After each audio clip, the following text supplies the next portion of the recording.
Tinha. Chegando.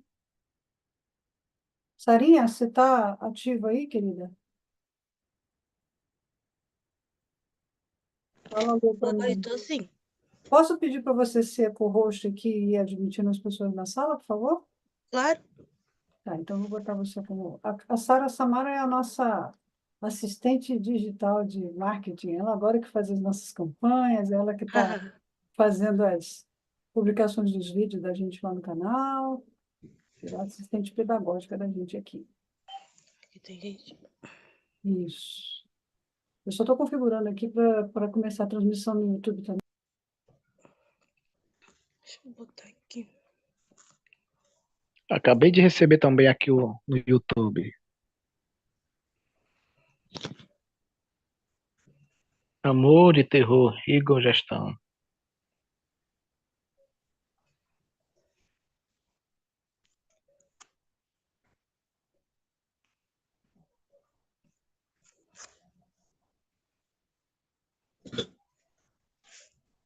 Vocês conseguem me ouvir? Sim. Sim, ouvo bem. Ah, é porque eu fiz uma besteira aqui, eu mesmo desliguei. Ainda bem que tinha outros hosts aí fazendo o contato. Só um instantinho que eu já termino de configurar o YouTube para ver se está tudo normal por lá.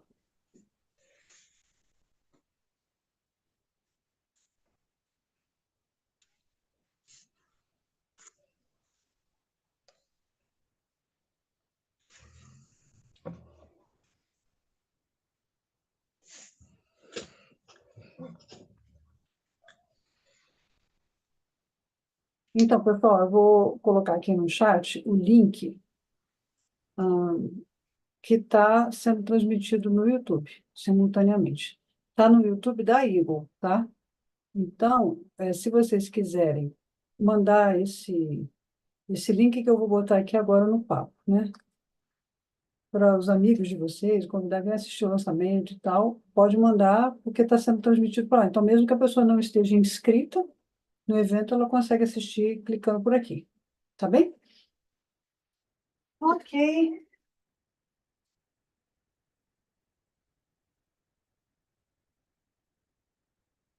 Então, vamos começar. Nós estamos aqui com os conferencistas, o André e o Iaí, que estão aqui com a gente já estávamos batendo um papinho nos bastidores. O nosso querido André Anéas é o diretor do LabTem, um laboratório de teologia mística.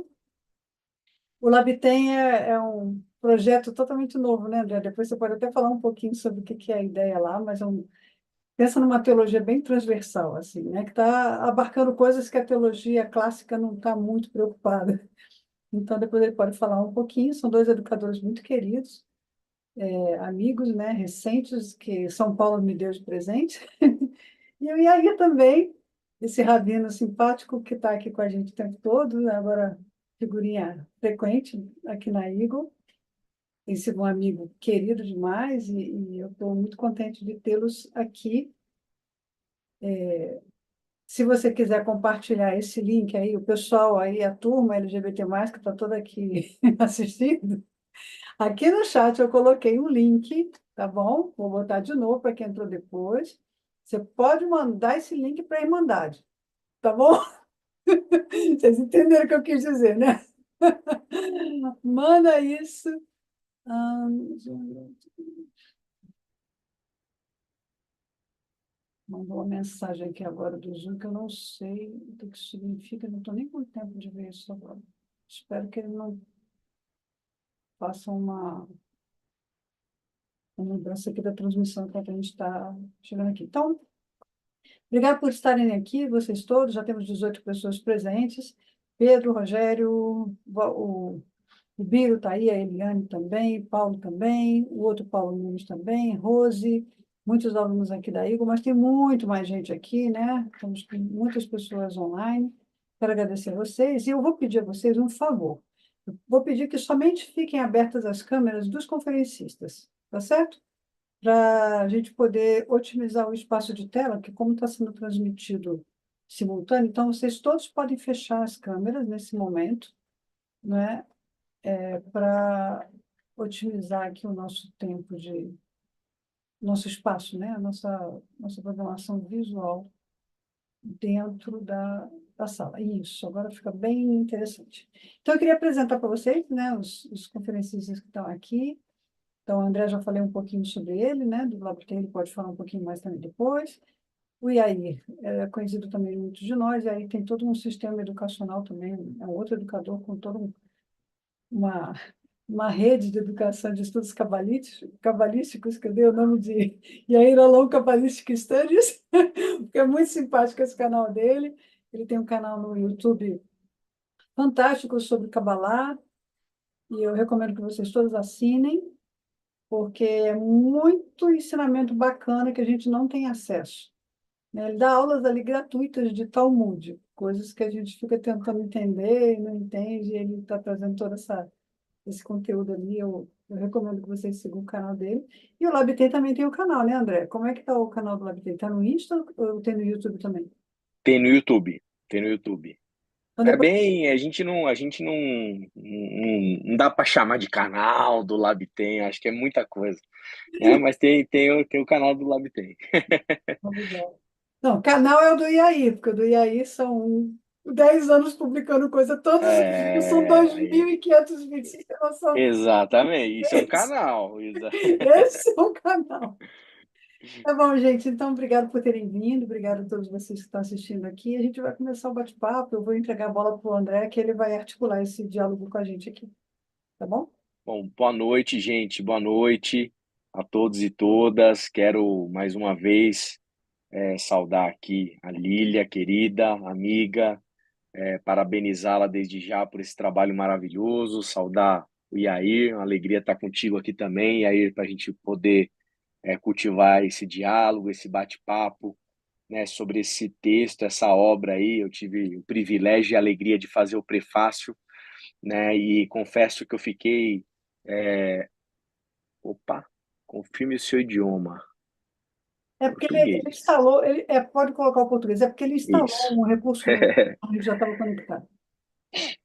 Tive a alegria de fazer esse prefácio dessa obra que eu confesso para vocês, acho que quando vocês pegarem a obra e lerem o prefácio, espero que vocês percebam a surpresa positiva, né? Claro que eu tinha certeza que ia ser uma obra do ponto de vista teológico, exegético, muito competente, como é a Lília, né? Enquanto profissional, enquanto teóloga, mas eu fiquei, assim, muito, muito feliz com o resultado do trabalho, a contundência, né?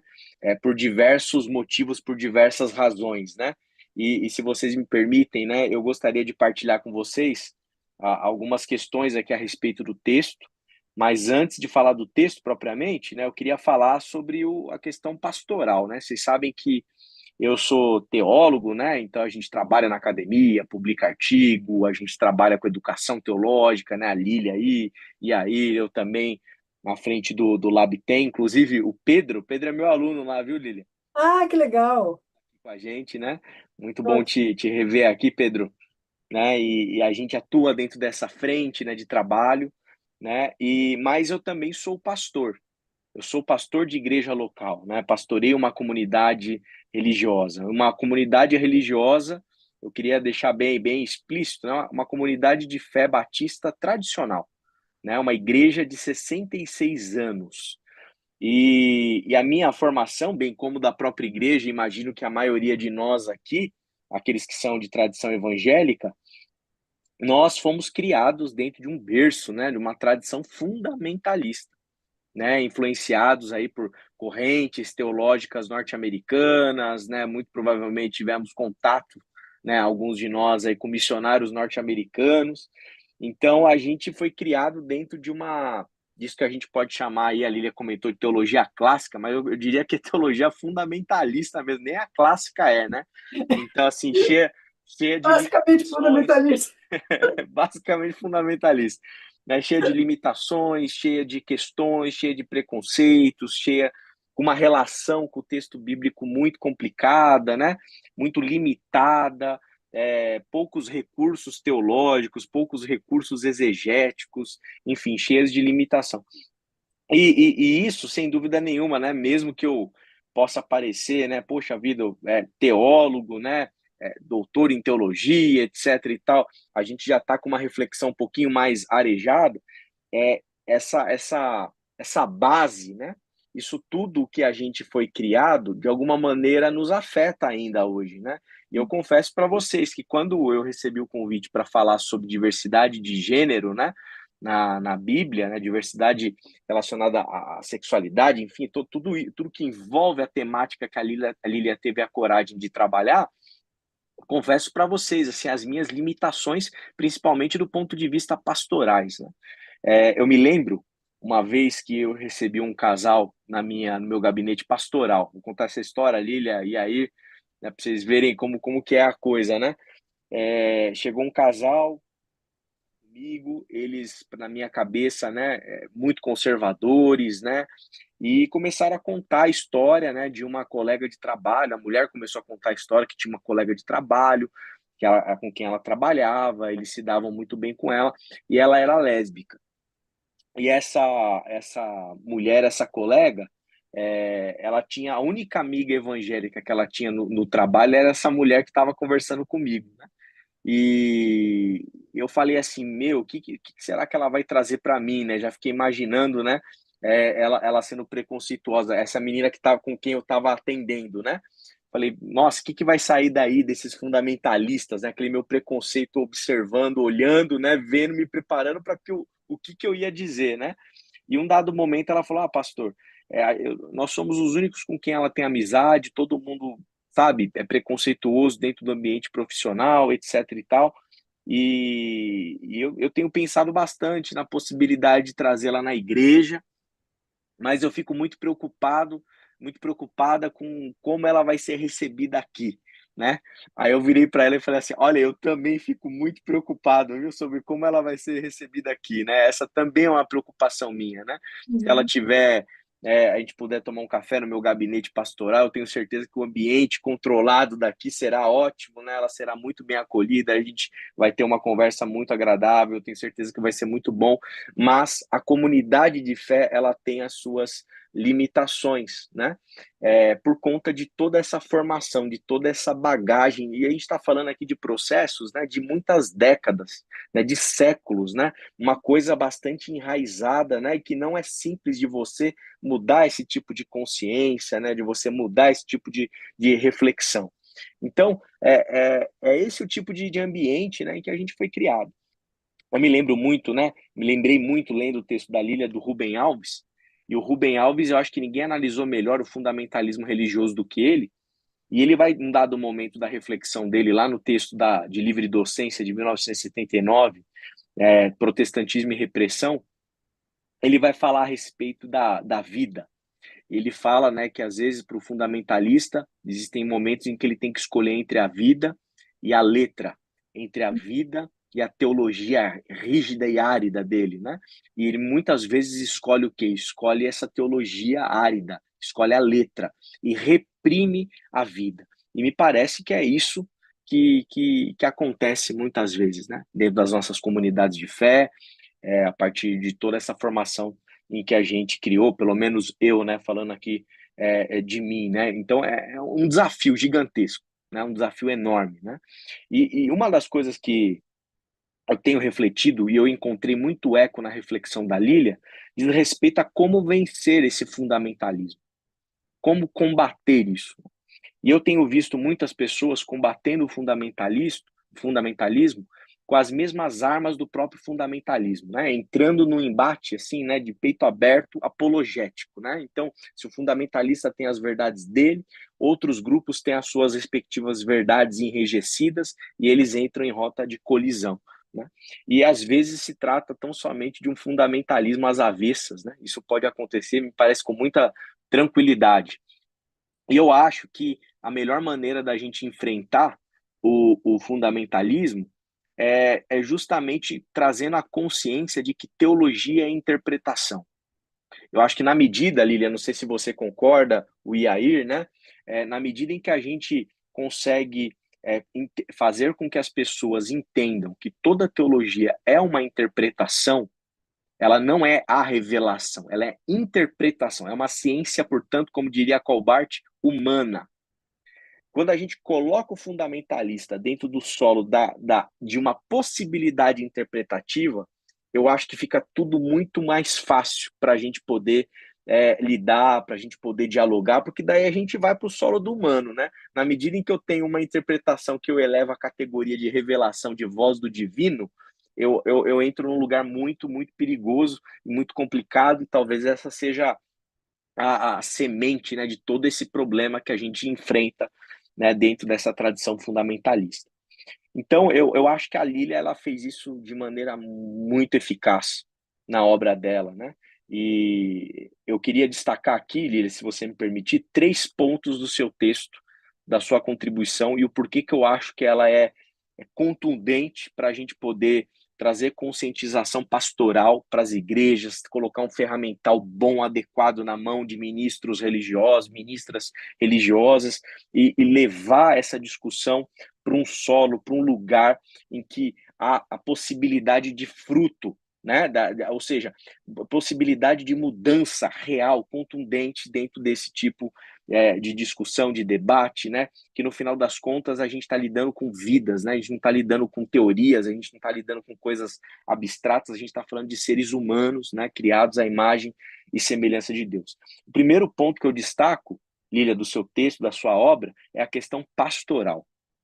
A Lília, gente, ela foi uma pastora. Por que eu falo pastora? Claro que ela é exegeta, claro que ela conhece o hebraico, claro que ela conhece o grego, claro que ela tem todas as competências acadêmicas, mas ela foi uma pastora para poder, porque ela tem tato para lidar com gente. Eu acho que toda a sua bagagem, né, Lília, toda a sua experiência dentro desse ambiente mais pastoral, terapêutico, né, toda a sua vivência dentro da comunidade de fé das comunidades, com grupos de homens, com grupos de mulheres, com grupos, né, de LGBTs. Você trouxe tudo isso para o seu texto. Há uma intencionalidade pastoral, há uma vontade, um interesse de diálogo, um interesse genuíno, uma vontade de conversar com o outro. Não é de bater no outro, não é de agredir o outro, não é de violentar o outro, não é de xingar o outro de fundamentalista.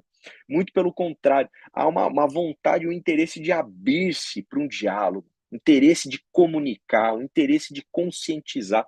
E eu acho que isso marca, né, o texto que a Lília produziu assim de maneira assim muito contundente. E outra coisa dentro desse mesmo guarda-chuva da pastoral, não é um texto ideológico, né? Não sei como que isso vai soar para alguns aqui, talvez, para quem está assistindo, mas eu queria destacar isso. Não soa ideológico, soa pastoral. Há uma fuga, né, de qualquer tipo de polarização, há uma fuga de qualquer tipo de ideologização, de politização, há um interesse genuíno em relação ao humano. Ponto. Essa é a questão que o livro aborda, a maneira como a Lília se coloca, desagradando por hora, né?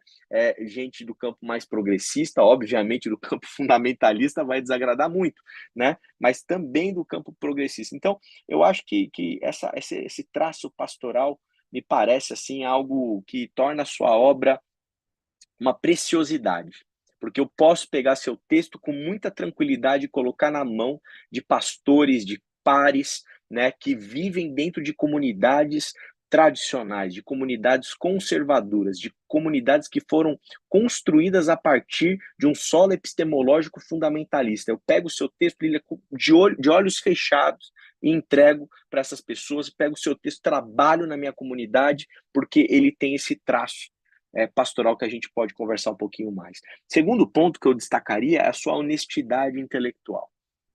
A Lília coloca o método dela, né, na mesa, escancara, né, e deixa isso muito claro, né?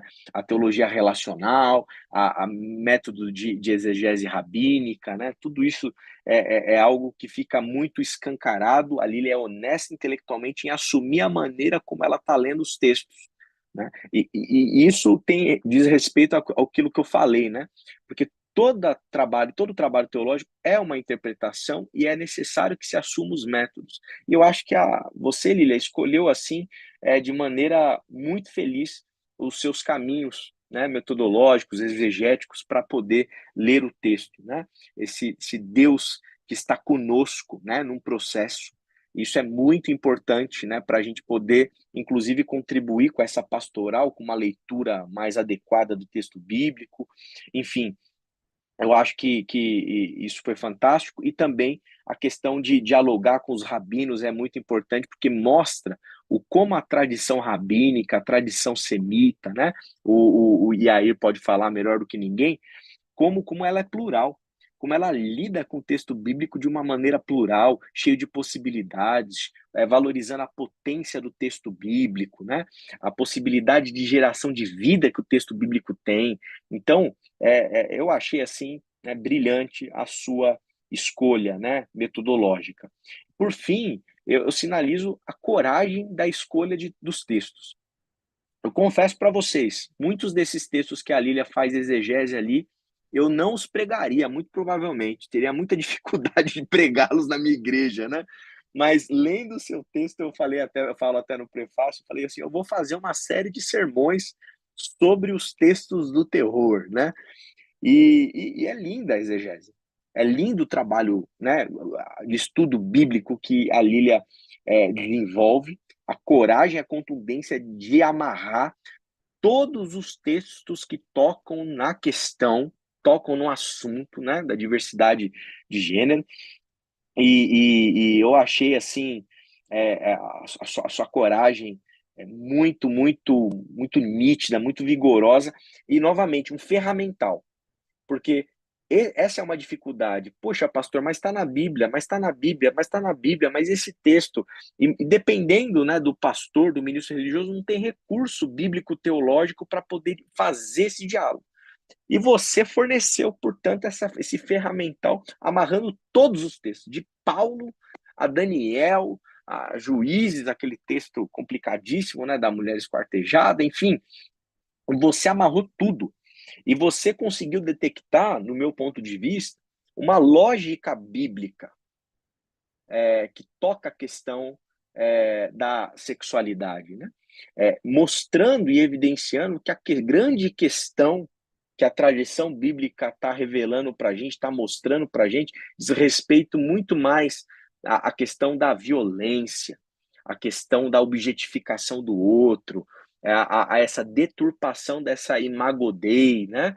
Que não diz respeito, né, necessariamente ali a uma questão de coito, né? Diz respeito a uma questão de violência, de desrespeito ao outro humano, né? E você conseguiu fazer isso de uma maneira assim brilhante. E mais uma vez eu quero aqui publicamente te agradecer não como amigo somente, não como teólogo somente, mas principalmente, Lília, como pastor.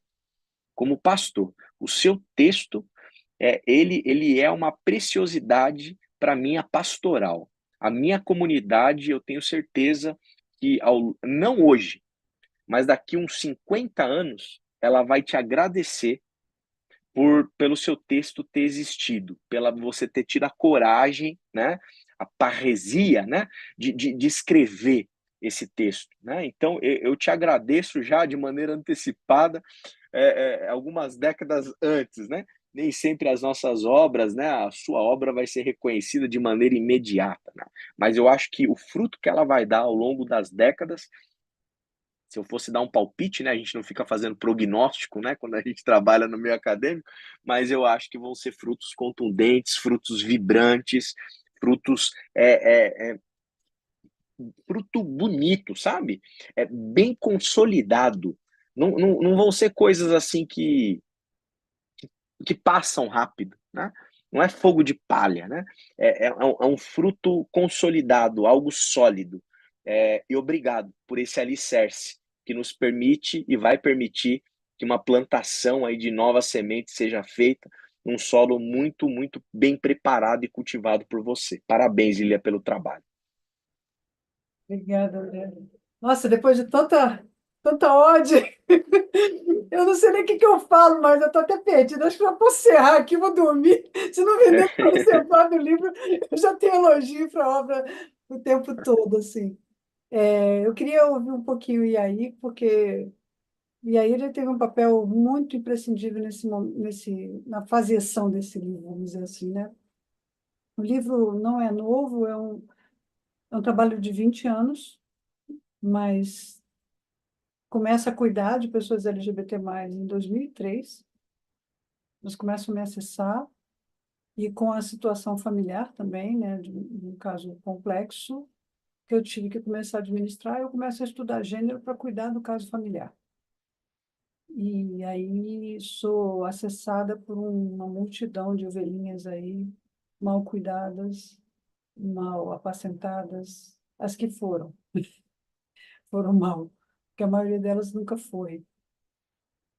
E aí eu me deparo com um campo totalmente de semeadura, de cuidado pastoral, que não tem ninguém se preocupando em cuidar, né? E aí começo a produzir estudos aqui, ali e tal. E o momento de juntar tudo isso num livro só não ia acontecer, porque isso era um curso. Porque, para vocês terem uma noção, de domingo para cá, eu assisti uma série coreana, que lá num determinado capítulo, lá nos tempos de Joseon, porque eu gosto de dorama, né? Nos tempos de Joseon, aparece lá uma rainha que descobre que tem um filho transexual. E você pensa aí, século XVIII, XIX, né? Na Coreia, que nem é um país de base cristã. E ela tem que lidar com a possibilidade do escândalo, porque o filho seria condenado à morte se né, a corte soubesse.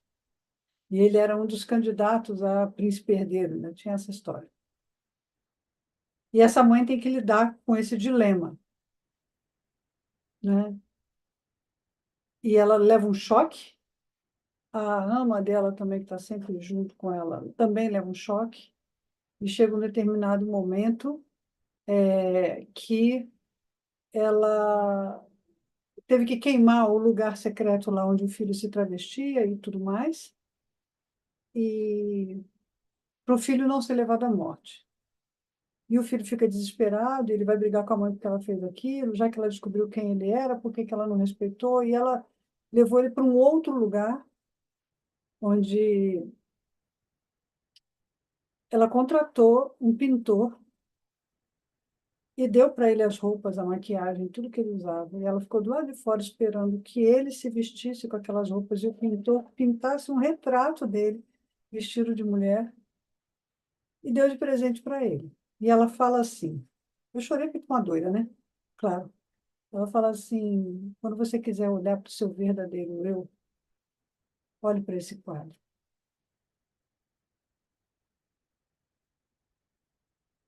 Mas não se exponha para você não ser morto. E ela fala uma frase no final que é, ela fala assim, vai chegar um dia em que as pessoas terem desejos diferentes uma das outras não vai colocá-las em risco de vida.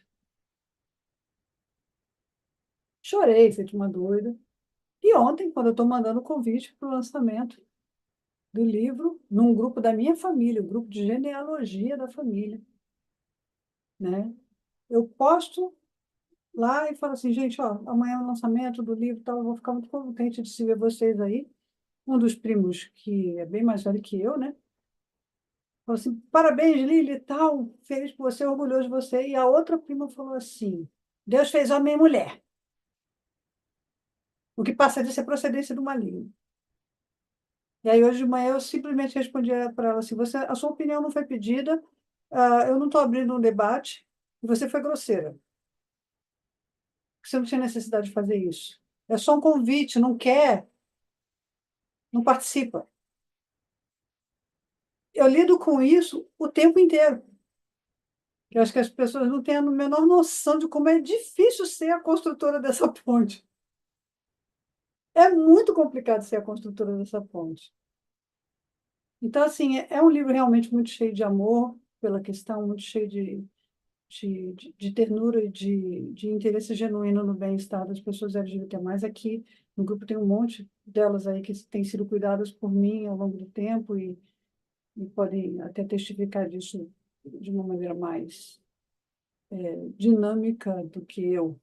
E aí vai chegar um momento aqui que vocês vão poder, a gente combinou, né, e aí da gente abrir o microfone para as pessoas compartilharem as suas experiências também e tal, mas eu queria te ouvir um pouquinho, e aí, agora é contigo.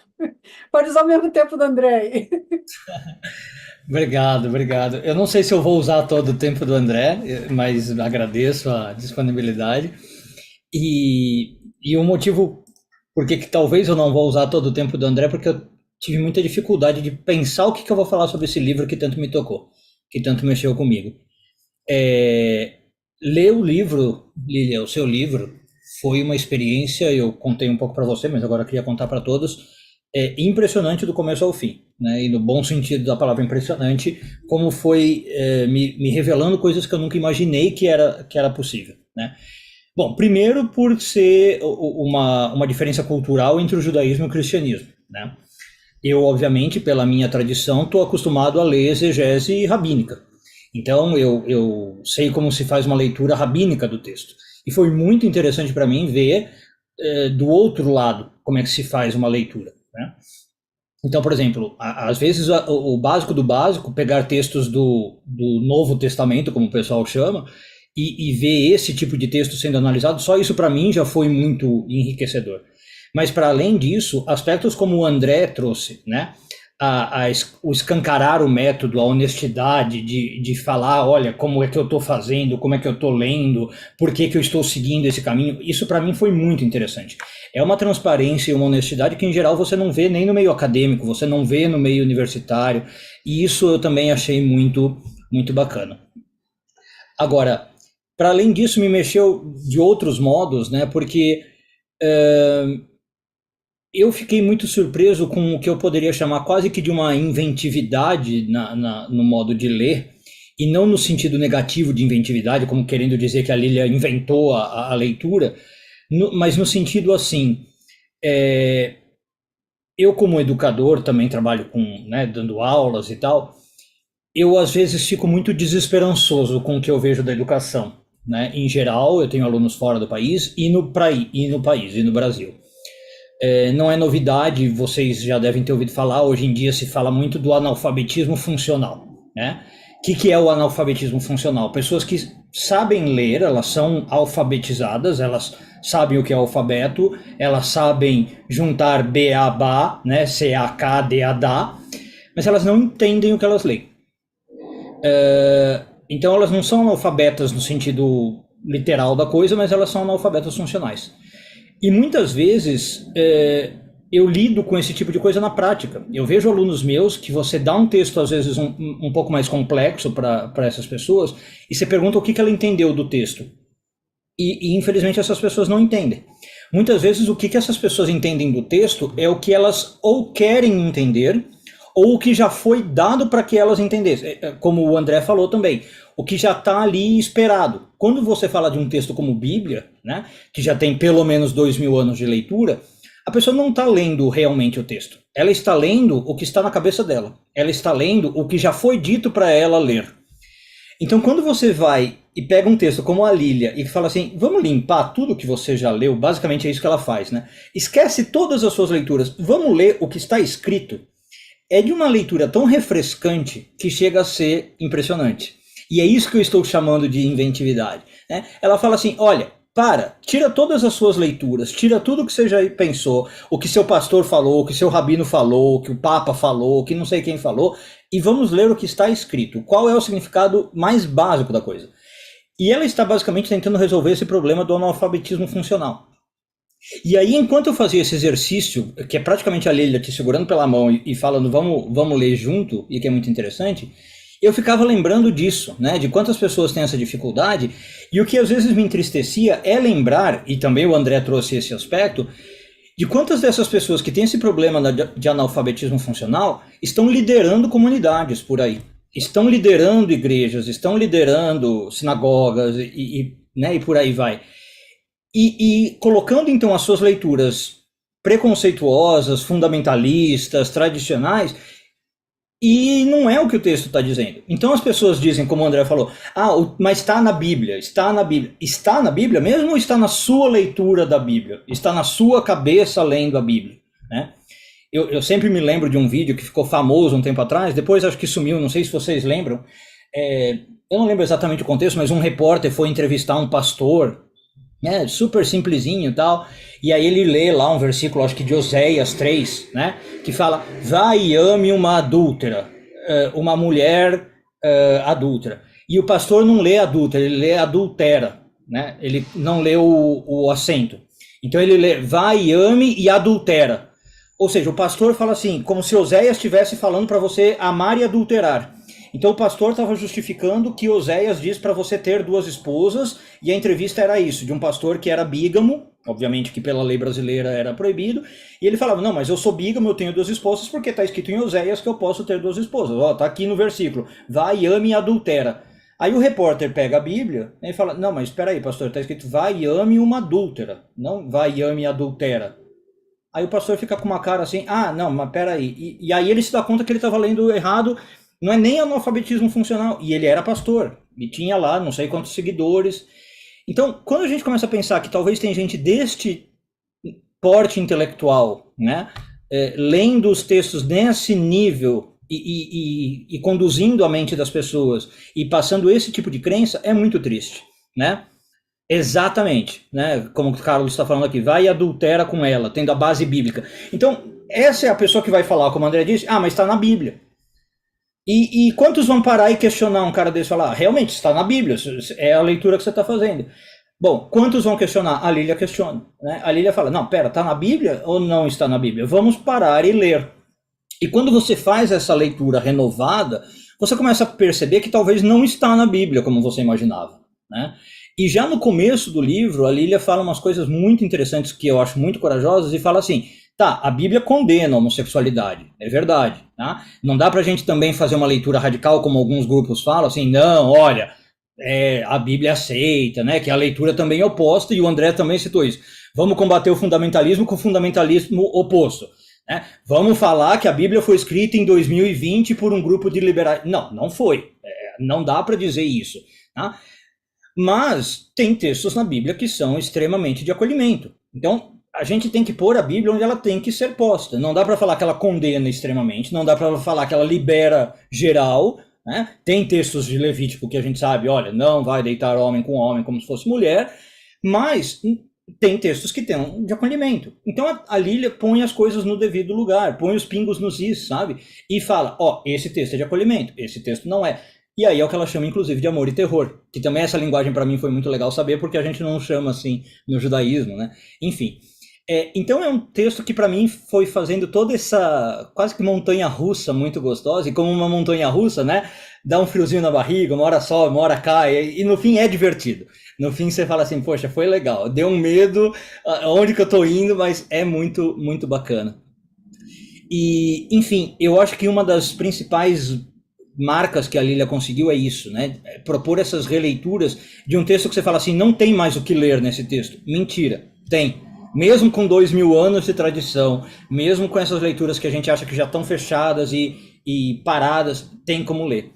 E outra coisa que também me chamou muito a atenção, e aí corroboro totalmente o André, tem textos que a gente parece que a gente, se pudesse, como pastor, rabino, líderes religiosos, a gente preferia fingir que alguns textos não estão na Bíblia, né? Tipo textos de Juízes, da mulher esquartejada. Esse aqui vamos pular, né? Vamos fingir que não está aqui, vamos falar de textos mais fáceis e tal. E a Lília fala, não, está lá, então vamos olhar o que está acontecendo e vamos tentar entender. Eram textos que talvez a gente preferia não abordar nos nossos sermões, ou de domingo, no caso cristão, ou de sábado, né, no caso judaico. E a Lília fala, não, vamos pegar e vamos olhar. E essa análise também, então, exige muita coragem, mas ela também enriquece muito. Depois que você faz essa leitura, você sai ali muito enriquecido. E aí, uma hora da minha leitura, bom, na verdade já para o final, eu cheguei para a Lília, vou comentar agora dos bastidores o que aconteceu, e a Lília vai poder corroborar, né, não vai mentir. Eu cheguei para a Lília no final e falei assim, Lília, mas para que você escreveu tudo isso? Tá? Para que você escreveu o texto? Né? Qual é o seu ponto? E aí ela pergunta, mas eu não entendi a sua pergunta. Né? Talvez o hábito rabínico de fazer perguntas, né? E aí a Lília falou, mas eu não entendi a sua pergunta. Eu falei, não, eu vou te explicar, porque geralmente quem escreve um texto desse tem algum envolvimento com o tema, eu falei para ela. E aí eu tava sendo sutil, mas eu basicamente falei assim, Lília, você é gay, você tá preocupado, você escreveu o texto porque você é gay e tá tentando justificar a questão, justificar no sentido, conseguir conjugar a homossexualidade com a religião. E aí ela falou, não, eu até tenho, como ela falou aqui, uma questão na minha família, já passou por isso, e aí isso também foi um motivador e me levou a escrever. Eu falei, ah, tá, então começo a entender.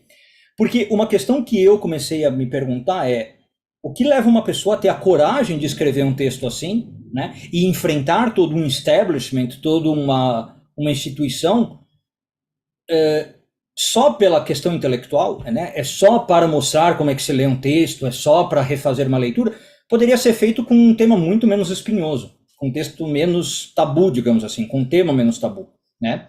Mas aí, quando eu falei com a Lília, e para mim isso não tinha ficado claro necessariamente na leitura, eu entendi que não é só um exercício de exegese.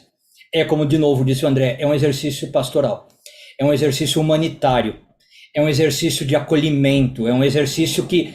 Esse livro não é só exegese, é muito mais que isso. Se fosse isso, e a gente também passou por isso, né, na hora de catalogar o livro, Lília, você poderia pôr um livro, bom, é teologia, exegese, hermenêutica, mas será que é só isso? É muito mais que isso.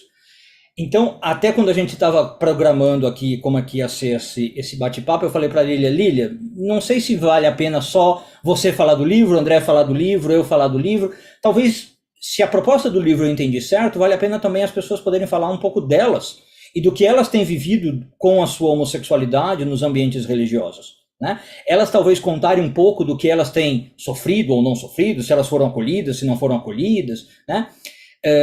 E como é que tem sido essa questão para elas, não como um objeto abstrato de estudo intelectual e ver o que o texto 2000 anos atrás está falando, mas hoje como é que isso está sendo usado e interpretado e como é que isso está afetando diretamente a vida das pessoas, né? E achei ótimo, por exemplo, o exemplo que o André trouxe. Uma pessoa que queria entrar na igreja, os amigos realmente preocupados, olha, eu estou preocupado de saber se essa pessoa vai ser aceita ou não vai ser aceita. Porque dependendo do caso, talvez eu nem traga essa pessoa aqui para a igreja. E a ótima resposta do André, olha, eu também estou preocupado. Sinceramente, eu não sei qual vai ser a recepção, né? Vou contar um caso parecido de uma menina que se aproximou de mim, né, e falou, olha, Rabino, eu quero frequentar aqui a sua sinagoga, tal, mas vou te dizer que eu sou trans. E eu tenho medo que alguém venha descobrir, não sei o quê, e como é que vão me tratar? E eu falei, olha, eu também não sei como vou te tratar, minha resposta foi a mesma do André, o que eu posso te garantir é que se depender de mim, vão te tratar do melhor modo possível, e se eu souber de qualquer tipo de discriminação ou qualquer tipo de comportamento errado, você vai ter todo meu apoio e oposição a esse tipo de comportamento. E aí eu falei para essa menina, eu imagino que vai ter, eu não vou te mentir, não vou passar a mão e falar que não, a comunidade vai ser extremamente receptiva, porque estamos falando de seres humanos, né? Antes de serem judeus e pessoas frequentando a religião, não é porque estão frequentando que vão ser, né, tranquilos nesse sentido. Não são pessoas necessariamente espiritualizadas nesse sentido. Mas o que eu posso te garantir é que se depender de mim como líder dessa congregação, você vai ter a melhor recepção possível. E se tiver algum problema nesse sentido, você conte com o meu apoio.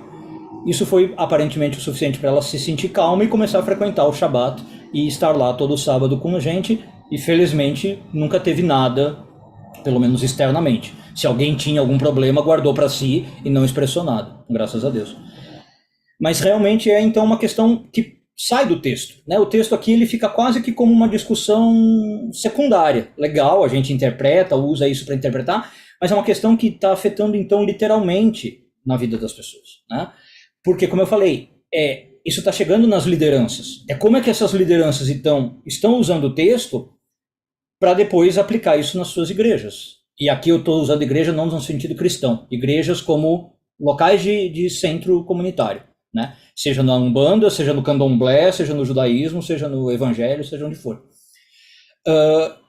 E aí uma coisa que eu aprendi muito lidando com essa questão na vida prática, na vida do dia a dia, que é uma questão, na verdade, que sempre me pegou, né, quando eu comecei a pensar sobre isso. A Bíblia, se a gente for ver no literal, né, e voltamos à questão da leitura e o que a gente tem que aplicar, como o André falou, bom, a Bíblia diz, A Bíblia condena muita coisa. A Bíblia tem um monte de pecados ali condenados. Por que parece que as pessoas são, às vezes, tão seletivas com um pecado e esquecem dos outros, né? Então parece que a questão da homossexualidade é super lembrada, então é super problemática. Mas, por exemplo, na questão judaica, a Bíblia também condena a mulher menstruada que não se purifica antes de ter uma relação sexual com seu marido. Um pouquinho antes da questão da homossexualidade em Levítico. E aí, muitas vezes, em atendimentos particulares, eu sei que as mulheres no judaísmo, pouquíssimas delas seguem à risca essa lei, né? Que a mulher tem que contar o ciclo menstrual, saber quando acabou, contar 5 dias, ir lá no que se chama mikve e fazer isso. Enfim, parece que essa questão não pega, né? Ninguém fica ali preocupado em execrar essas mulheres, o marido não se preocupa em se afastar, em deixar essa mulher sentada de canto como teria que ser, ela não pode tocar no marido, fica impura e tal, né? Então, por que se preocupa tanto, por exemplo, em lembrar da lei da homossexualidade, mas não lembra da mulher impura na menstruação, né? Ou, por exemplo, tem outras leis ali, super óbvias e super importantes, você não pode dar golpe financeiro. Você não pode praticar qualquer tipo de má conduta financeira. Mas, vira e mexe, a gente sabe de casos assim, né?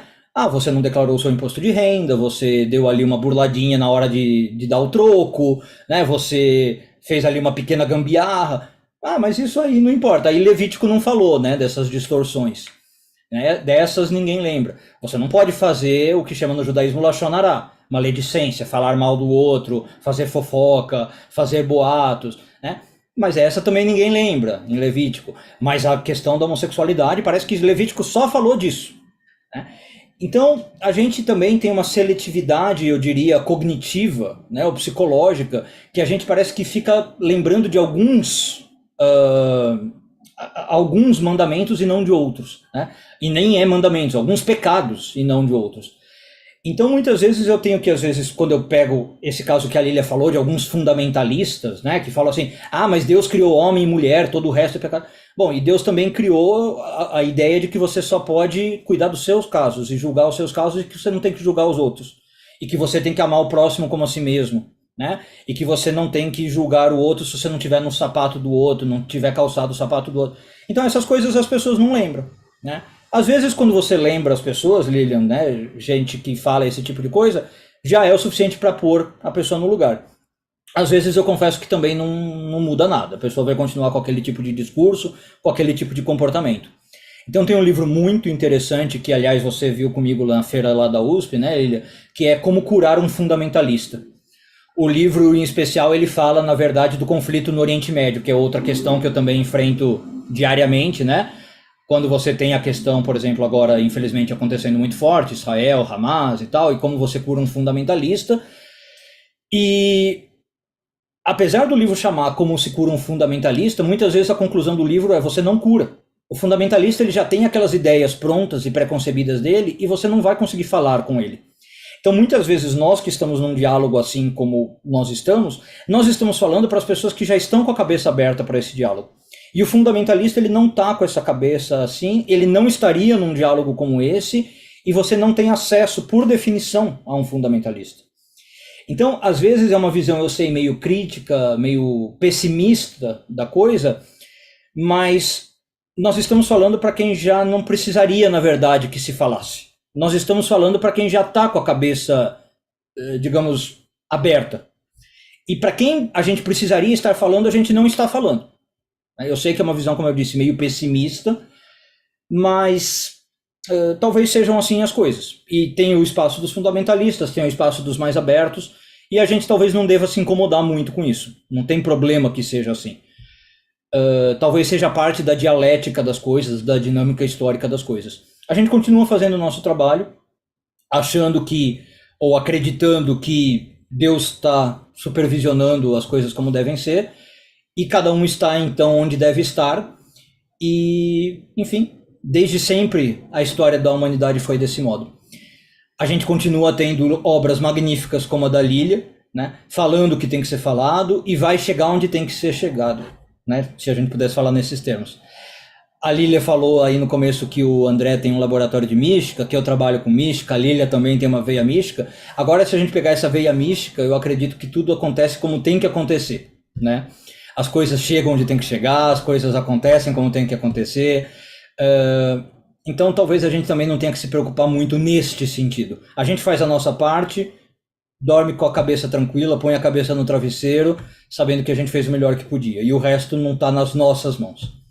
Mas, enfim, recomendo assim veementemente a leitura de uma obra como essa. Como eu disse, eu nem queria falar tanto porque eu não tenho palavras para dizer as sensações maravilhosas que foram poder ler a obra e ter essa montanha-russa positiva, de ver como é que ela vai, a Lília, né, vai desdobrando essa leitura e trazendo sentimentos e pensamentos. E eu espero que vocês possam sentir pelo menos 1% do que eu senti lendo a sua obra, e se puderem sentir muito mais, tenho certeza que já vai ter valido a pena a leitura do livro. Obrigado, gente, pela participação e, em especial, Lília e André, pela colaboração aqui. Nossa, obrigada. Obrigada. E aí, para quem não viu o livro, né? A gente descobriu um jeitinho de mostrar o livro, ele que está aqui na mão. Ele só não está totalmente impresso ainda, essa primeira tiragem, porque a gente está fazendo, né, uns ajustes de diagramação e tal, mas a gente acredita que muito em breve já vai estar prontinho. E a gente fez um esquema aqui, que é o seguinte, eu não sei se vocês viram, eu botei lá no grupo dos inscritos, né? Quem está participando hoje aqui, só para quem está participando hoje aqui, tá? A gente fez um esquema de uma venda de pré-lançamento, porque essa primeira tiragem só são 150 exemplares apenas, né? E vocês sabem que isso aqui comigo vai muito rápido. Depois a gente pode até reimprimir e tudo, mas não dá para a gente hoje fazer esse trabalho com muitos volumes de livro, porque a gente tem que arcar, a gente que é autor tem que arcar com o custo da produção todinho, né? Então, quando entra o dinheiro do livro, a gente tem a dívida com a editora. Então, a gente tem que pagar a editora, a gráfica, etc. E depois que a gente começa a ter alguma folga para se movimentar. Mas a gente fez um esquema aqui especial. O preço do livro vendido depois no site da gente vai ficar por R$ 60, com o frete, R$ 12 do valor do módico, então ele vai para 72. Só que quem está aqui hoje assistindo com a gente vai ter o direito de comprar por R$ 50 com o frete 62. Então, o preço que seria só de capa sem a remessa, a gente manda para vocês pelo correio. E está aqui o link do formulário, se você quiser já fazer essa aquisição de uma vez. A gente também está fazendo um esquema bem carinhoso assim, para vocês, né? Que é todo mundo que comprar aqui hoje do lançamento vai receber com dedicatória, com autógrafo, né? E em casa, tá? Antes de todo mundo. Então, vou colocar aqui no chat do Zoom o link para o formulário, se você já quiser fazer a solicitação, tá aí. Assim que a editora entregar, né, os exemplares impressos, a gente já posta no correio para vocês. Mas eu vou mantendo vocês informados a respeito disso, tá certo? Quando que tá? Porque a gente depende dos prazos deles, a gente tem que fazer uma revisão aí de diagramação que talvez demore um pouquinho, talvez uns 10 dias, alguma coisa assim, imagino. Mas o pessoal que fizer o preenchimento do formulário, a gente já vai mandar isso daí bem informado, né? Vocês vão ser mantidos informados o tempo todo, inclusive depois com o código do rastreamento do correio. Bom, deixa eu falar um pouquinho do que foi fazer esse livro, então, agora, né? Depois eu quero abrir aí os microfones e as câmeras, e o que eu vou pedir vai ser o seguinte. Como a gente está tentando não deixar a tela muito poluída, porque a transmissão está sendo replicada lá no YouTube, quem for fazer alguma pergunta, coloca o nome aqui no chat, vai colocando por ordem assim, a gente vai liberando, e quem for fazer a pergunta, abre a câmera, faz a pergunta ao vivo, e assim a gente consegue controlar um pouquinho mais essa interação. Então, falar da capa, né? Essa capa ela é muito bonita. Eu não sei se vocês viram, mas eu fiz do meu canal do YouTube, no Lília Mariano,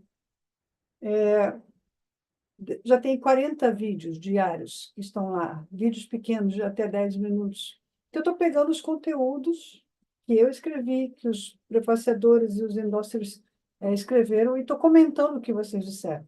Então, cada dia tem ali até 10 minutos dialogando com algum conteúdo do livro. E é um diálogo aprofundado.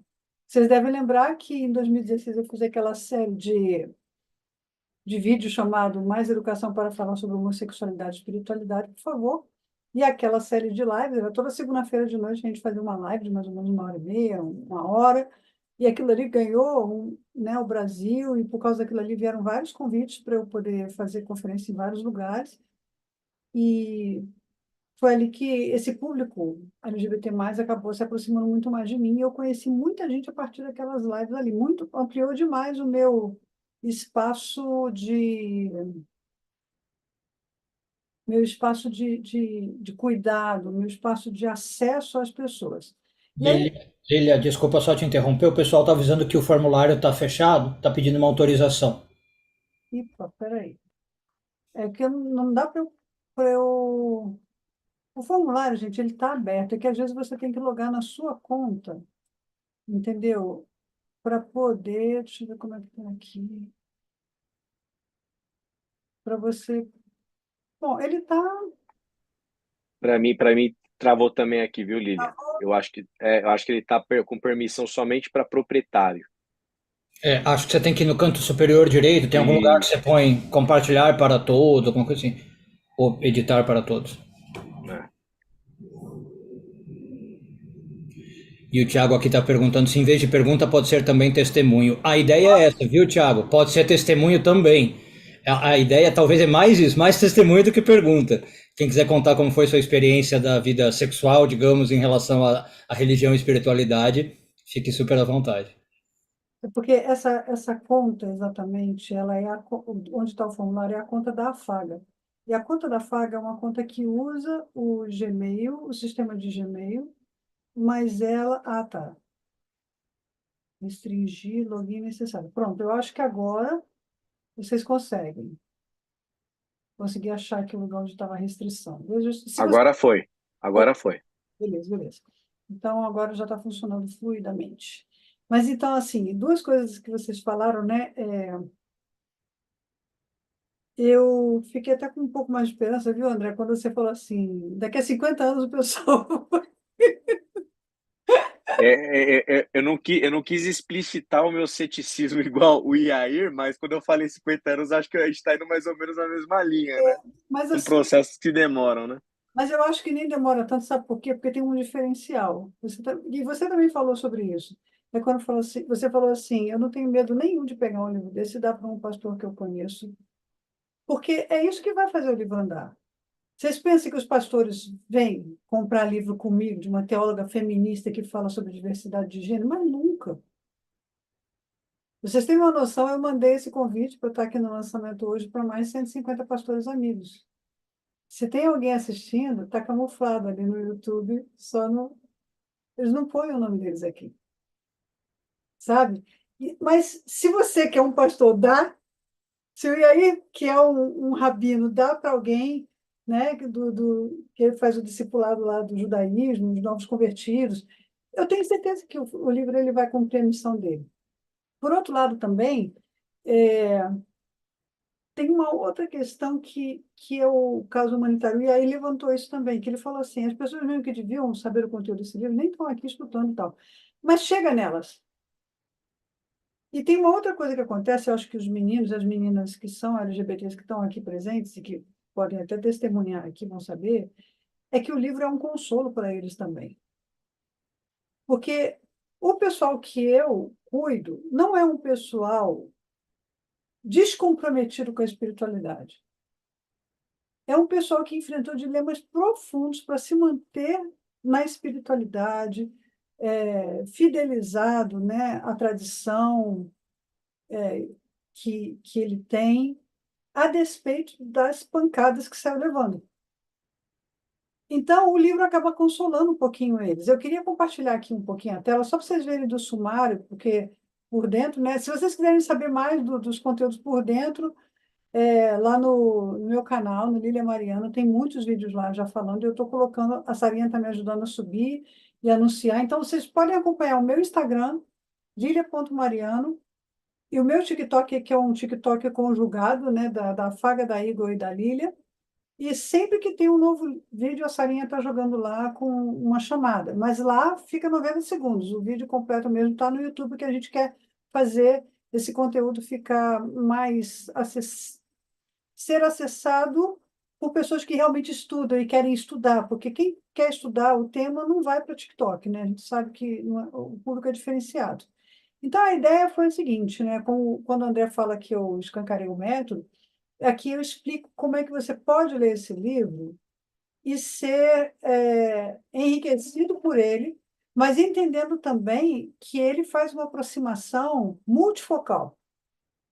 O livro não olha só do lado da Bíblia, literalmente, para a interpretação, nem do lado do intérprete para a Bíblia.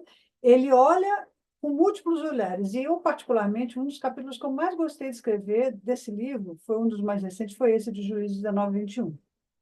Porque é aquele texto da concubina do Levita, né, que foi esquartejado, como já foi mencionado aí, que ninguém prega sobre isso, porque é um texto de terror daqueles. Inclusive, esse texto é o grande texto que inspira a criação desse termo, texto de terror, pela Phyllis Treibel, que era uma teóloga feminista americana, e ela execra, né, o patriarcado e o machismo do texto bíblico.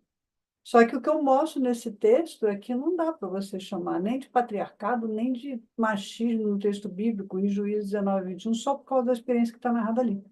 Tem muito mais coisa envolvida naquilo, que é exatamente a ótica do processo relacional.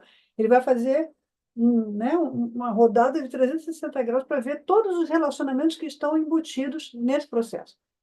Então, eu vou trabalhar os textos de Gênesis. Quem acompanhava aquelas lives lá de 2016, eu já trabalhei bastante sobre esses conteúdos, mas agora está tudo repaginado. Finalmente, Levíticos 18 e 20 e os textos paulinos. Aí eu vou começar a falar dos textos. Ó, vocês percebem aqui que tem praticamente 30 páginas de textos de amor, que são os textos que a gente pode considerar como textos, não são textos inclusivos, mas são textos que mostram uma ética de acolhimento que é possível e está na mesma Bíblia. E aí eu vou falar da intolerância religiosa aqui, quando eu falo de santidade, que quer quebrar a cabeça dos bebês nas pedras, né? Que é o Salmo 137. Claro, é evidente que existem milhares de leituras, inclusive, e aí mesmo lá no canal dele, ele já deu algumas bem diferentes dessas que eu dou, mas se a gente for trazer essa interpretação para dentro desse contexto, a gente pode entender que o problema da intolerância ele está dentro de nós, todos. E é a coisa contra a qual a gente tem que lutar. Então, o apêndice é aquele espacinho que eu gosto, né, de ter para que você possa trazer esse conteúdo para círculos de reflexão, e, enfim, que vocês vão poder chamar os amigos para sentar em casa, vamos bater um papo, vamos ler esse livro juntos? E aí, essas perguntas aqui, o que a gente pode responder? Que é bem a técnica que a gente usa nos círculos terapêuticos, né? Eu faço parte do programa Celebrando a Recuperação. Vocês conhecem, já me ouviram falar, já me ouviram mencionar isso nos livros, inclusive, anteriores que eu já escrevi. Mas a gente tem os Afetados por Afetos, que é o programa terapêutico aqui da Eagle e da Faga, né? E vários dos participantes dos afetados estão aqui hoje. Então, é sempre a gente pega um tema, a gente vai estudar aquilo à luz da Bíblia, a gente vai estudar aquilo à luz da vivência da gente também, da análise psíquica e etc., com profissionais, com psiquiatras, psicólogos, etc., mas depois tem 3 perguntinhas escabrosas que a gente tem que responder para a gente mesmo. Porque quando a gente aprende a falar na primeira pessoa, e eu faço perguntas para mim, eu sou impedida de fazer uma fala julgadora.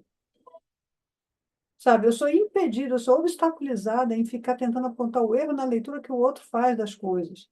Eu tenho que olhar o tempo inteiro para o modo como eu estou lendo as questões, eu estou lendo as situações.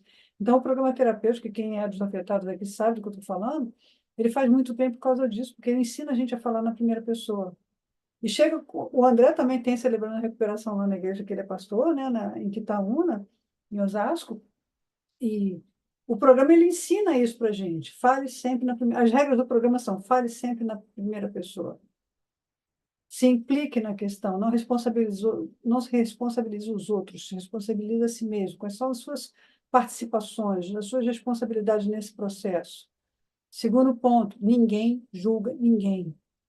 O outro tem direito de falar o que ele quiser sobre ele próprio, porque ele não está falando das pessoas, ele está falando dele mesmo. E ninguém vai dar pitaco, ninguém vai consertar o outro, ninguém vai julgar o outro, e quando o outro terminar de falar, a gente vai dizer obrigado por compartilhar. São regras básicas. E eu estudei isso em mediação de conflito também. O outro, algumas das pessoas sabem, outros não, eu tenho formação profissional na área de mediação de conflitos. E isso é uma regra básica da comunicação não violenta. Eu não posso ficar numa conversa acusando a outra pessoa, dizendo, você está falando isso, você está dizendo isso. Não, não, não. Eu posso dizer sim, eu estou me sentindo assim com isso que você está dizendo. Eu estou percebendo que o que você está dizendo está chegando em você dessa forma. Está correto? A minha percepção está correta? E a gente trabalhar para eliminar o ruído dessa comunicação até chegar no fim, sabe? Até chegar lá no osso do negócio. Não largar o pernil até a gente chegar no osso. E quando é que a gente chega no osso? É quando a gente percebe que aquilo que eu estou falando está chegando em você do jeito que eu pretendia que chegasse. E você tem o direito de dizer para mim como você está se sentindo em relação ao que eu estou te dizendo, e eu tenho o dever de acolher o teu sentimento. Por mais que eu acho que ele possa não ser justificado, não, mas não é para isso tudo, tá? Não, mas eu tenho o dever de acolher o teu sentimento. Isso, gente, é um exercício que eu faço comigo na minha vida, para todas as comunicações que eu tenho. Sabe? E isso me ajuda muito nesse processo. E aí, André, e aí também, o construtor de pontes, ele é esse cara que muitas das vezes ele está lá debaixo do rio, plantando uma estaca, fazendo buraco. O fundamentalista, que é o cara que não tem diálogo, é aquele que depois que a gente faz a construção da ponte todinha, ele bota dinamite e derruba. Mas ele não tem a tecnologia para construir a nova ponte.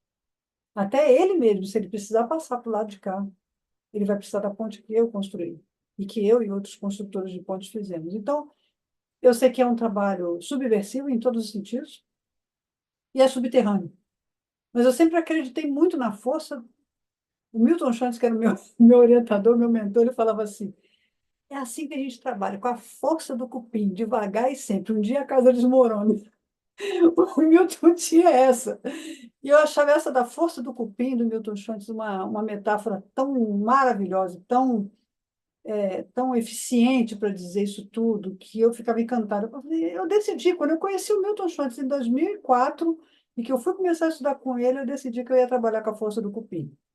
Devagar e sempre, em silêncio, ali, drenando. Um dia, daqui a 90 anos, sei lá, 50 talvez, 30, aí vai ser útil, né? Mas eu acho que até lá muita gente teve contato com esse livro e aprendeu coisas que precisava. Então, eu queria muito agradecer vocês dois pela interação maravilhosa. E agora está aberto aqui o microfone, né? Quem quiser falar. Não sei se vocês querem falar alguma coisa mais, mas acho que a gente pode deixar depois que o pessoal for falando aí, a gente dá uma última passada de considerações finais com vocês. Quem quer A falar? gente, a gente tem que marcar, eu, você e o Yair, né, com todo respeito a todo mundo que está aqui, uma pizza depois para a gente poder bater um papo com algumas horas, né? Acho que vai ser bem legal. Ah, e já vou avisando para vocês. Concordo. Eu estou organizando aqui em São Paulo os lançamentos nas livrarias, tá?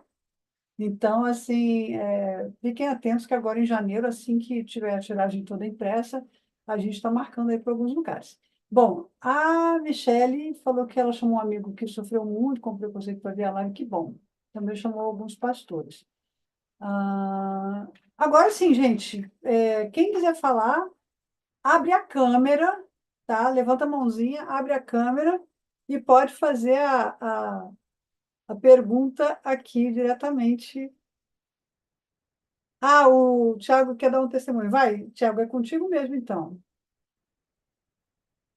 Abra a câmera, Thiago, e manda ver. Pronto. Olá, olá. Bom, Lili, tá me ouvindo bem? Sim. Vendo e ouvindo, perfeito.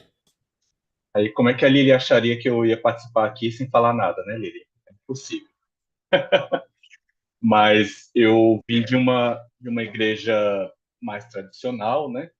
E sofri muito, muito, muito mesmo com a questão do preconceito lá, porque em determinado momento eu acabei me revelando homoafetivo e fui perseguido de formas dolorosas e difíceis para mim. E aí aconteceu que eu era missionário nessa instituição, né? E aí, na caminhada da vida, me casei e acabei migrando para uma igreja dita inclusiva, né? Que também não foi legal, mas graças a essa experiência eu conheci a Lília, né? Por indicação de um pastor dessa igreja inclusiva, e comecei o curso com ela sobre exegese bíblica, né? E aí eu descobri com o tempo que essa igreja era inclusiva, mas tinha o mesmo comportamento de outras igrejas fundamentalistas e que maltratavam as pessoas, né? Então, a mesma sistemática eu vou falar esse termo, né? De escravizar, de prender, de controlar a vida das pessoas, né? E aí eu acabei ficando desigrejado de novo, vamos dizer assim, e eu até coloquei no YouTube aqui, né? Que a Lília foi a pessoa que me pastoreou nesse meio tempo. E antes disso eu comecei o curso de exegese bíblica com ela, me aprofundei, comecei a admirar mais e amar o estudo bíblico, né? E a Lília me pastoreou nesse meio tempo. Aí eu posso dizer que e hoje nós somos amigos, né, Lília? Ela deixou de ser minha mestra, né, minha professora, e nós somos agora grandes amigos, né? E eu posso dizer que a Lília é uma das pessoas mais importantes da minha vida. Aí o que eu tenho para dizer é mais para agradecer mesmo, né? E aí eu queria corroborar aqui com as falas acho que é pastor André, né? E do Rabino.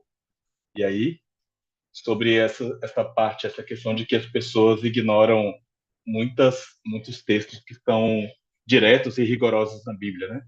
Se for pensar na Bíblia judaica, por exemplo, no Antigo Testamento, como a gente chama, né? Tem textos muito claros, por exemplo, né? O que mais me chama a atenção é de você fugir da idolatria, né? Amar Deus sobre todas as coisas, não adorar outros diante de mim. E a maioria das pessoas, pela minha visão, né, acaba fugindo disso, acaba ignorando essa parte.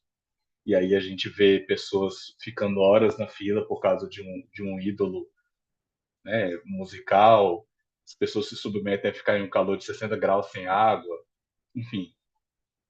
E dizendo que são tementes a Deus, etc. E no Novo Testamento, Jesus também é muito rigoroso sobre muitas coisas e as pessoas ignoram esse tipo de coisa, né? Quando Jesus fala se a tua mão te faz pecar, arranca, joga fora, etc. Mas essa parte eu vou deixar de lado e vou continuar vivendo minha vida aqui, porque vou fingir que Deus não está vendo, vou continuar fazendo as minhas coisas escondido.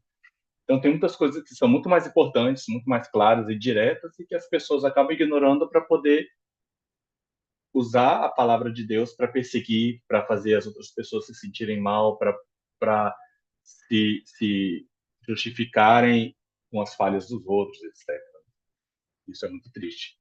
Então, hoje eu posso dizer que, graças a esse aprofundamento do estudo bíblico aí, que é com a Lília, eu consegui recuperar a minha fé. Isso é importante, porque muitas pessoas acabam se afastando dessa ideia de Deus e de religião por conta dessas perseguições. E ter uma clareza, ter um entendimento real sobre qual é a vontade de Deus, vamos dizer assim, muda totalmente esse cenário. Não vou me alongar muito, não. Eu só quero agradecer e registrar minha participação. Obrigado, gente. Obrigado, Thiago. Quem mais está aí? Tem mais gente aqui. Eu sei que tem um bocado de gente aqui que gostaria de participar mais, né? Cadê vocês, todos? Eu fico vendo quem é que está deixando recado. Tudo há muito tempo é muita coisa para mim, assim. Meu tic-tac é meio devagar, né?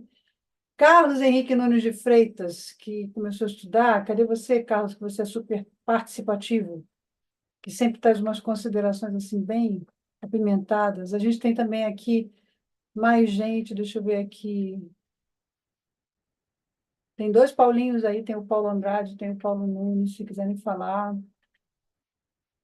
Quem está acompanhando a gente pelos Afetados por Afetos, né? É bem legal a gente ter a participação de vocês aqui, como gente que tem testemunhado um pouco desse cuidado, né? Mais de perto. Porque a gente vai acabar aqui até 9h30, a gente acaba, então Teve alguém que participou lá no YouTube, que foi, acho que é esse que é o amigo da Michelle, né? A, a Maria falou assim: eu estou muito interessada na leitura do livro, vai agregar muito. Então, Maria, você pode adquirir fazendo o preenchimento aí pelo link, tá? Que eu coloquei aqui no chat. O Rodrigo Gonçalves, também, que é um outro pastor lá do Rio, falou: ali ele já registrou seu nome na história ainda em vida, pessoa ímpar. O Rodrigo, a gente conversou bastante sobre isso. Ele tinha me sugerido fazer desse conteúdo um livro e eu estava muito resistente, né? Eu queria manter isso num curso porque acho que assim a gente vive dias de muito ódio e nessa coisa de dias de muito ódio, ficar com a cara muito nas redes dar muita cara a tapa sem necessidade. Então, por exemplo, acho que, e aí pode falar um pouco mais disso, né, que quando está crescendo o antissemitismo, a gente tem que se proteger um pouco, né? Então, a gente acaba tendo que fazer aquela cerquinha de deixar chegar até a gente quem realmente vai dialogar, né?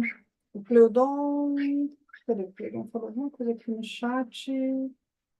Que trio, parabéns, legal. O Cleudon é um padre católico, né, sacerdote, doutorando lá pela Assunção, pela PUC.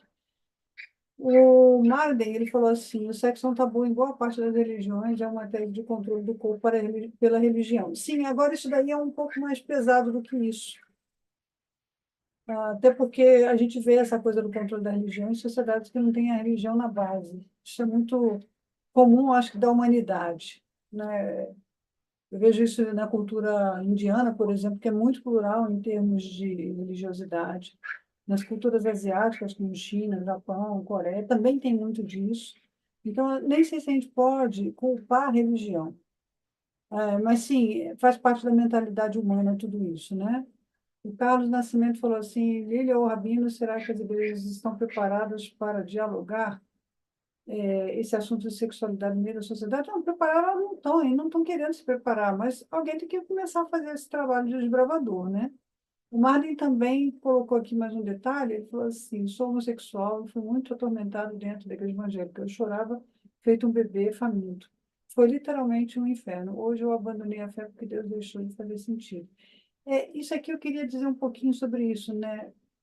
Que eu acho que foi aquilo que o Iaí falou também, e o André também falou, né? Qual é a interpretação de Deus que está sendo espalhada? E eu sempre gosto de falar muito para os meninos aqui, que estudam com a gente na exegese, e também para quem participa dos afetados por afetos, que a gente tem que parar de ficar culpando Deus, né? Por causa das besteiras que os seres humanos fazem. Deus, ele está muito acima das nossas besteiras e das nossas idiotices. Então, não confundir Deus com isso. Eu acho que foi uma postura que eu adotei para mim, e isso me ajudou muito a ser a pessoa que eu sou hoje. Eu não posso misturar quem Deus é, o amor que Deus tem, com as papagaiadas que os seres humanos fazem. Porque quando eu não consigo separar uma coisa da outra, aí eu perco o meu norte, realmente. Né? Então, acho que isso é bem importante a gente recuperar esse caminho de volta para casa, né? Lília, Fala. o Paulo levantou a mão, tá? Só para te avisar. É porque eu estou olhando lá no YouTube, então eu estou assim dividida, né? Então, é, acho que a gente precisa muito parar com essa mistura dos fatos. Deus é Deus, ser humano é ser humano. Se a gente quiser se aproximar de Deus, a gente precisa recuperar o caminho de volta para casa, que é onde Deus está. Aí, para recuperar esse caminho de volta para casa, a gente vai atropelar a religião, a gente vai atropelar a instituição e a gente vai fazer o nosso caminho místico da espiritualidade. E não é à toa que vocês dois foram convidados para estar aqui, né? E nós três sabemos o que é a importância desse valor do caminho da mística, para a gente sustentar o que a gente crê. Acho que se a gente não consegue palmilhar essa estrada da mística, a gente perde toda a esperança, que o sistema está totalmente falido. O sistema está falido, as lideranças estão falidas, a fé e a credibilidade das pessoas no que a igreja está pregando está muito comprometida.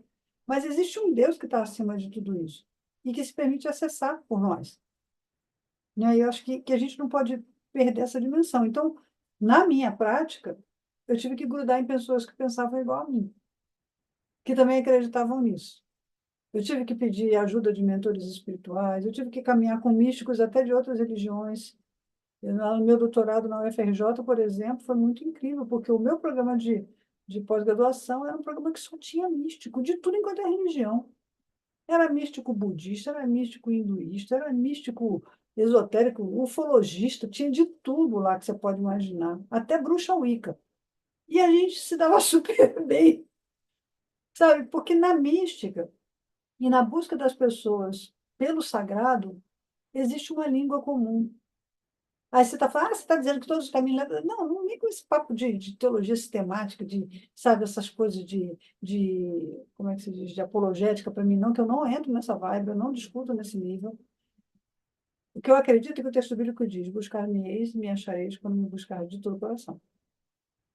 Eu acredito que qualquer pessoa que esteja tentando buscar a Deus de todo o coração, ela vai encontrá-lo.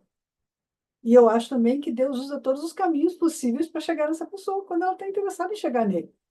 Sabe? Então, essa é a minha fé, né? E eu acho que Deus não está limitado a só se revelar no bairrinho evangélico, no bairrinho batista. Ele não está limitado a nada disso. Deixa eu ver só se tem mais alguma interação lá no YouTube. Ah, o pessoal já resolveu o problema Eu do... gostaria de falar, se puder. Só um instantinho, só porque eu só consigo olhar um lugar de cada vez. Estou olhando o chat do YouTube agora. O Marden falou que ele estava na primeira igreja inclusiva no final dos anos 90, centro de São Paulo, e o que eu vi de moralidade e culpa não mudou em nada. Exatamente, o Marden. Isso daí é uma coisa que eu tenho falado lá no meu canal do YouTube. Infelizmente, as igrejas inclusivas, elas não deram conta de oferecer uma espiritualidade acolhedora e de cuidado para as pessoas. Nem as inclusivas tiveram isso. Bom, alguém tinha levantado a mão para falar, agora vamos por ordem aqui. Deixa eu ver quem é que andou falando aqui. Acho que o Paulo tava com a mão levantada. Ah, tá. Pode falar, Paulo. Qual é o Paulo? Paulinho Andrade ou o Paulo Nunes? Ô, Lilian, Paulo Andrade, Então abre a câmera para a gente te ver, Paulinho, por favor. eu tô tentando abrir a câmera, tá difícil. Tá. Enquanto você está tentando abrir a câmera aí, o Rogério fez uma pergunta aqui que eu já vou falar. É o seguinte, o Rogério perguntou assim: pode explicar o termo mística quando você se refere? Eu vou pedir para o André, né, fazer essa pergunta, responder essa pergunta, porque ele é o catedrático da mística, ele vai poder dizer mais. Mas, em síntese, tem a ver com essa espiritualidade profunda, né, que atravessa ou transpõe os limites do institucionalismo religioso. Mas, André, fala um pouquinho mais aí que você é o cara. Imagina. Eu vou só assim para ser bem sintético, né? Porque é uma discussão ampla, né? O que é mística é um negócio que às vezes dá uma tese de doutorado. Mas assim, grosseiramente falando, né, é a relação do humano com o mistério, né? Mistério com M maiúsculo, não intermediado, né? Não intermediado por uma outra pessoa, não intermediado por uma instituição religiosa, né? Então, quando a gente fala mística, a gente está falando de um termo técnico, um termo acadêmico, em que a gente discute e tenta entender e discernir essa relação do humano com o transcendente. Né? Por isso que a Lília está falando de várias vertentes religiosas, né? E como ela conseguia manter esse contato saudável com todas elas por essa via da mística, porque não está restrito a uma tradição religiosa. É a relação do humano, de todos os humanos, com esse transcendente, independente do nome que você dê para ele. Então, é mais ou menos por aí. Uhum, legal. Vê lá, Paulinho, consegui? Consegui. Fala aí, você. Agora sim, boa noite a todos. Bom, primeiramente é maravilhoso estarmos aqui juntos, né? Estava conversando ali quase agora nos bastidores com o Thiago e o quanto é importante esses espaços estarem abertos para poder conversar e discutirmos sobre isso, né? Que envolve a nossa vida não somente institucional, religiosa, mas também como sociedade. A sociedade ela ainda vai muito pelo livro da Bíblia, né? E aí a gente consegue na sociedade brasileira ainda ser muito acusado, até mesmo por aqueles que não estão dentro das instituições religiosas e evangélicas. O que eu posso observar, e eu sou muito grato por esse espaço de hoje, é que Deus, né, o sagrado, ele se tornou refém das instituições religiosas, se tornou refém da própria sociedade e do pensamento daquele que nem mesmo nunca leu um livro não conhece. E quando nós temos a oportunidade de estarmos em espaços como esses, que discutem, que abrem porta, né? E eu faço parte aí do Afetados também, onde você consegue abrir a sua vida sem um julgamento, pelo contrário, com muito acolhimento, é onde de fato se faz a importância de entender a vida como ela é. Eu sou muito grato a Lília e todos que fazem parte desse processo. É um livro que eu estou ansioso para poder ler e também divulgando já para alguns amigos também poder acompanhar e ler também, porque é difícil ter que lidar com a nossa sexualidade sendo apontados ainda como pessoas endemoniadas e não como pessoas que fazem parte da diversidade da criação do próprio Criador. Então é isso. Obrigado, Lília, pelo esse esforço. Por isso a gente, né, está aí na caminhada há um bom tempo e momentos como esse é o que nos ajuda a fazer a diferença e dar um novo ânimo para a nossa caminhada. Obrigado, Deus abençoe na jornada. Legal. Bom, gente, a gente está chegando aqui nos minutinhos finais. Tem como falar? Pode? Quem está querendo? É o Cleiton. Oi, Cleiton, deixa eu arrumar um jeito aqui de liberar a câmera para você, então, para Não, eu não vou conseguir abrir. Se eu abrir a câmera aqui, eu vou apanhar aqui em casa. Então tá bom. Me perdoa, me perdoa. Da próxima a gente abre. O povo tá despreparado aí. Tá bom, Estou proibido para menores. tá bem. Eu queria compartilhar um testemunho. Professora, primeiro é um prazer comprar o seu livro. Eu já tenho uns 3 aqui na estante. E espero. Agora me ajudem. Eu preenchi o formulário, mas não chegou nada de tipo assim, agora, parte do pagamento. Não chegou para mim. Tá? Isso aqui a gente vai fazer no ponto a ponto do WhatsApp com cada pessoa que preencheu lá. Ok. Beleza, então, saudar o Carlos Henrique. Carlos Henrique é da mesma igreja que eu. Eu faço parte de uma comunidade pequena lá em Nilópolis, Pastor Vladimir Oliveira, Redenção Baixada. E o testemunho é justamente esse. Nós somos uma comunidade inclusiva barra afirmativa e a gente tem tomado uma postura de, além de incluir os irmãos e as irmãs, né, da comunidade LGBTQIA+, e a sigla é grande, a gente dá voz e dá lugar. Esses irmãos e irmãs, eles tanto dirigem reuniões, eles pregam, eles ministram ceia, eles ministram louvor, momento de música, eles ficam com as crianças dando aula.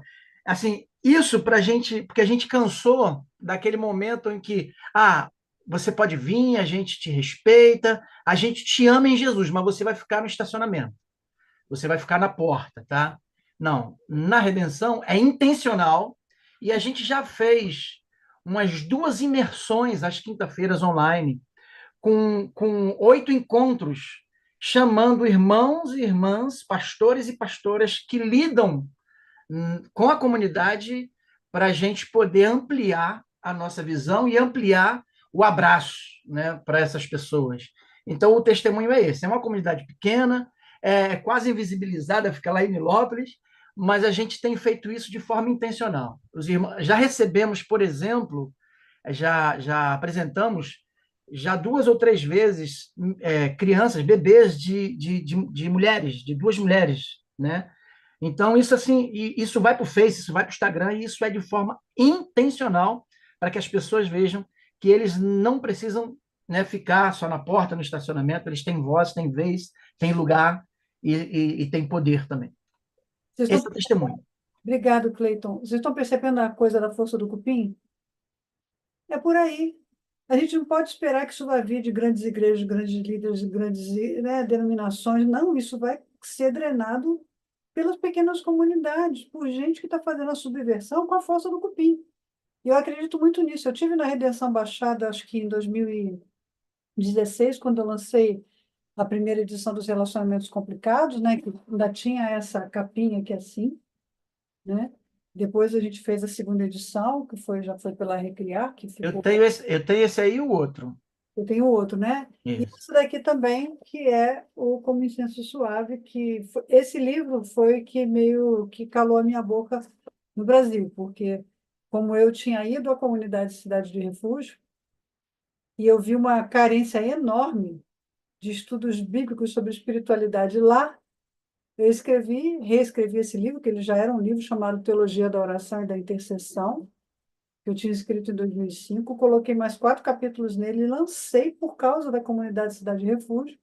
E os pastores tradicionais, quando viram o nome da pastora Lana Roder aqui atrás, eles fecharam todas as portas para eu falar nas igrejas. Literalmente, o meu nome caiu na lista dos pastores batistas da Ordem dos Pastores Batistas do Brasil, dizendo que se eles me chamassem para lançar o livro nas igrejas deles, estavam lançando livro de uma pastora auxiliar da Lana Holder. Foi assim que eu fiquei famosa na Ordem dos Pastores Batistas.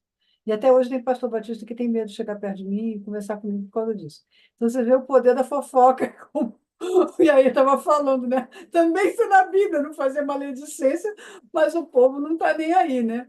E aí eu fico de 2017 até agora meio que silenciosa.